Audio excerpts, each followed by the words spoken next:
Bon, moi, présidente de la République. Ouais, aujourd'hui, je voudrais parler de la violence des quartiers. Bon, comme on le sait, l'État n'a pas de sous. Comme on le sait, on a beau parler, faire des choses, mettre des choses en place, c'est très bien d'essayer de faire avancer les choses, au contraire, ça, c'est ce qu'il faut faire. Maintenant, est-ce que ça s'améliore avec le temps, malgré tout ce qu'on met en place? Quand il n'y a pas assez de moyens, à un moment donné, ça reste très compliqué.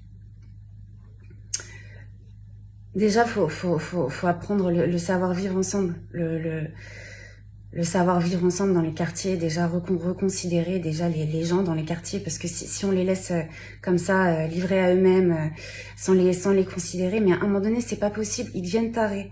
Il y a des tares qui se développent, c'est pas possible.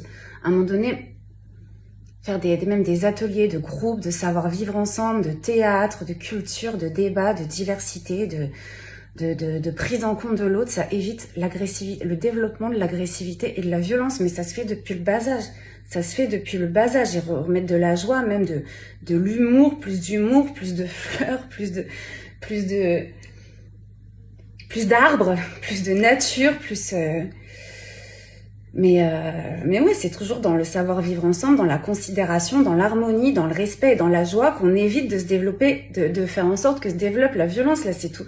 Encore une fois, c'est tout ce qui est préventif. Pour éviter le désastre, faut axer sur la prévention. Et pour ça, faire appel à des bénévoles. Des bénévoles, ça se trouve. S'il n'y a pas les sous, faites appel à des bénévoles.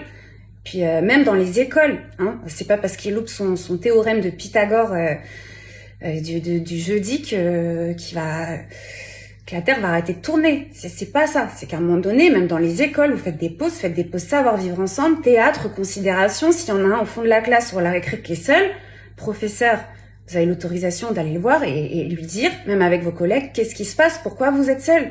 Qu'est-ce qui se passe? Est-ce que ça va autour? Est-ce que ça va pas? D'aller voir les autres et de leur dire pourquoi il est seul? Pourquoi ça va pas?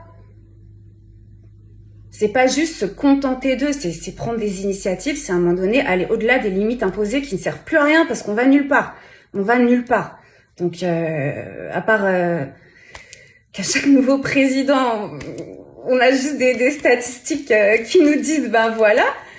Donc moi je veux dire, mettez l'humour dans les quartiers, mettez de la joie, mettez du théâtre, mettez du savoir-vivre ensemble, mettez de la considération et ça évitera quand même des désastres. Mais faut axer les choses sur la prévention.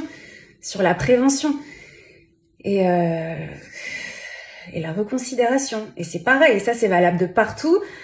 Les professeurs, s'il y a un enfant qui est seul dans la cour ou qui s'assoit toujours seul à table ou qui a l'air malheureux, aller voir les autres, qu'est-ce qui se passe? Parce que sinon ça va pas aider en fait. Et c'est du catastrophisme. Voilà, après c'est des petits détails qui peuvent aider. Basé plus sur la prévention que sur la répression, ça peut aider. La répression aussi, parce que là, on en a un point, voilà.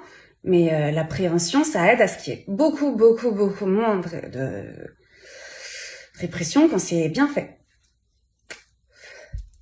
Allez, big up.